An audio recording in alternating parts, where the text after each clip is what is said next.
Assalamualaikum warahmatullahi wabarakatuh. Halo semuanya, perkenalkan nama saya Sylvia Putri Kirana, NPM 2010631050145, kelas 2D dari program studi Pendidikan Matematika, Universitas Singapura Bangsa Karawang. Video ini bertujuan untuk memenuhi tugas UTS dari mata kuliah Filsafat Pendidikan tahun ajaran 2021 semester 2 dengan dosen pengampu Bapak Dr. Haji Dadang Rahman Munandar, MPD. Di video ini saya akan menyampaikan tentang manusia sebagai educandum dalam perspektif filsafat pendidikan dan konsep fitrah manusia dalam perspektif filsafat pendidikan. Manusia sebagai educandum dalam perspektif filsafat pendidikan. A. Pendidikan hanya untuk manusia. Manusia sebagai educandum secara bahasa berarti bahwa manusia merupakan pendidikan yang dapat dididik dan harus mendapatkan pendidikan. Secara tidak langsung menunjukkan bahwa terdapat perbedaan antara manusia dengan hewan, ialah bahwa dapat dididik dan mendapatkan pendidikan. Manusia tidak dapat disamakan dengan hewan. Manusia dilahirkan sebagai makhluk yang tidak berdaya, yang tidak memiliki pemikiran yang dapat menyesuaikan diri dengan lingkungannya. Namun, manusia dapat dididik dalam suatu proses belajar yang membutuhkan waktu yang lama untuk dapat menyesuaikan diri dengan lingkungannya, atau yang dikenal dengan pendidikan. Terdapat dua alasan dasar mengapa manusia itu harus dididik atau mendidik. Alasan pertama adalah dasar biologis dan alasan kedua adalah dasar sosioantropologi. Dasar biologis mengemukakan bahwa manusia lahir dengan kondisi yang tidak lengkap dengan insting sempurna yang menyesuaikan diri terhadap lingkungannya.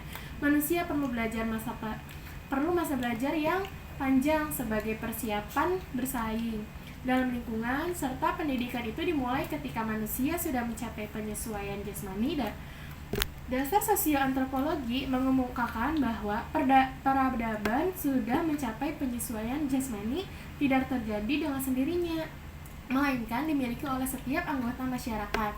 Dasar ini memberikan implikasi terhadap keharusan dalam pendidikan, yaitu diperlukan transformasi dari organisme biologis ke organisme berbudaya. Diperlukan juga transmisi dan internalisasi budaya. Hakikat pendidikan bukan terletak pada perbaikan keterampilan seperti pada hewan, melainkan kita mendidik anak sehingga kepribadian yang merupakan integritas, merupakan kesatuan jasmani, rohani, dan dapat berperilaku bertanggung jawab. Kemampuan bertanggung jawab memerlukan kemampuan memilih nilai-nilai, khususnya nilai kesusilaan, nilai religi, sehingga dapat berubah kebaikan. 1. Mengapa manusia harus dididik? Bahwa manusia dilahirkan dalam keadaan tidak berdaya serta tidak dilengkapi pemikiran yang sempurna untuk menyesuaikan diri dalam menghadapi lingkungan. Perlu masa belajar yang panjang dan awal pendidikan terjadi setelah anak manusia mencapai penyesuaian jasmani.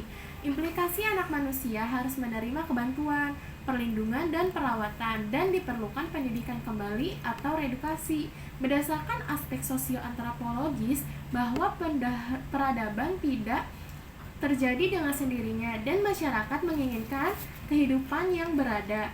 Implikasi pendidikan memerlukan personalisasi peranan sosial budaya dalam rangka transmisi budaya. Internalisasi budaya untuk transformasi dari organisme biologis ke organisme yang berbudaya. Pandangan hewan yang pendidikannya tentang manusia sebagai educandum ialah pandangan pendidikan tentang hakikat manusia sebagai makhluk yang secara biologis fisik atau jasmaninya tidak jauh beda dengan hewan, tetapi dapat membedakan dirinya dengan melakukan usaha yang bersifat pendidikan.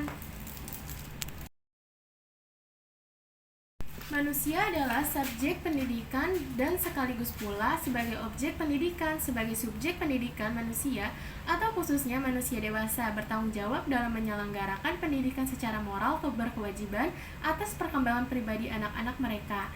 Generasi penerus manusia dewasa yang berfungsi sebagai pendidik bertanggung jawab untuk melaksanakan misi pendidikan sesuai dengan tujuan dan nilai-nilai yang dikehendaki manusia di mana pendidikan berlangsung. Proses pendidikan merupakan interaksi politis antara manusia dengan manusia, dengan lingkungan alamiah, sosial, dan kultural akan sangat ditentukan oleh aspek manusianya. Kedudukan manusia sebagai subjek dalam masyarakat di alam semesta ini memiliki tanggung jawab besar dalam mengemban amanat untuk membina dan mengembangkan manusia sesamanya.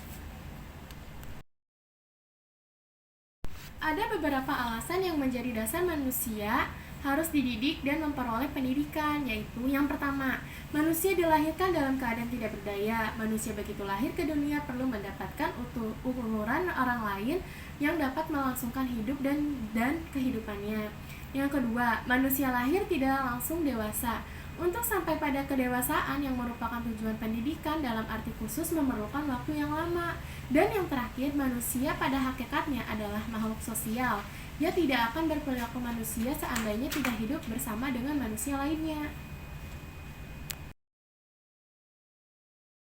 Hakikat fitrah atau potensi manusia dalam pandangan filsafat pendidikan Islam. Allah Subhanahu wa Ta'ala telah menciptakan manusia di dunia kecuali bertugas pokok untuk menyembah Kholiknya, juga bertujuan untuk mengelola dan memanfaatkan kekayaan yang terdapat di bumi agar mereka dapat hidup sejahtera dan makmur lahir batin. Untuk melaksanakan fungsinya sebagai khalifah Allah, membekali manusia dengan seperangkat potensi. Dalam konteks ini, maka pendidikan Islam merupakan upaya yang ditujukan ke arah pengembang potensi yang dimiliki manusia secara maksimal, sehingga dapat diwujudkan dalam bentuk konkret dalam artian berkemampuan menciptakan sesuatu yang bermanfaat bagi dirinya, masyarakat, dan lingkungan sebagai realisasi fungsi dan tujuan penciptaan sebagai khalifah. Ada beberapa macam-macam fitrah. Yang pertama, potensi fisik atau fisikomotorik, yaitu merupakan potensi fisik manusia yang dapat diberdayakan sesuai fungsinya untuk berbagai kepentingan dalam rangka pemenuhan kebutuhan hidup. Yang kedua, potensi mental, intelektual atau IQ, yang merupakan potensi yang ada pada otak manusia yang fungsinya itu untuk merencanakan sesuatu, untuk menghitung dan menganalisis serta memahami sesuatu tersebut. Yang ketiga, potensi mental spiritual quotient atau SP, merupakan potensi kecerdasan yang bertumpu pada bagian dalam diri manusia yang berhubungan dengan jiwa dan keimanan dan akhlak manusia. Dan yang terakhir, potensi sosial emosional, yaitu merupakan potensi yang ada pada otak manusia yang fungsinya mengendalikan amarah serta bertanggung jawab terhadap sesuatu. Hubungan fitrah dengan pendidikan. Sebelum kita melihat hubungan fitrah dengan pendidikan, maka dilihat dulu dari segi pengertiannya. Fitrah adalah kemampuan dasar yang ada pada diri seseorang yang harus dikembangkan secara optimal.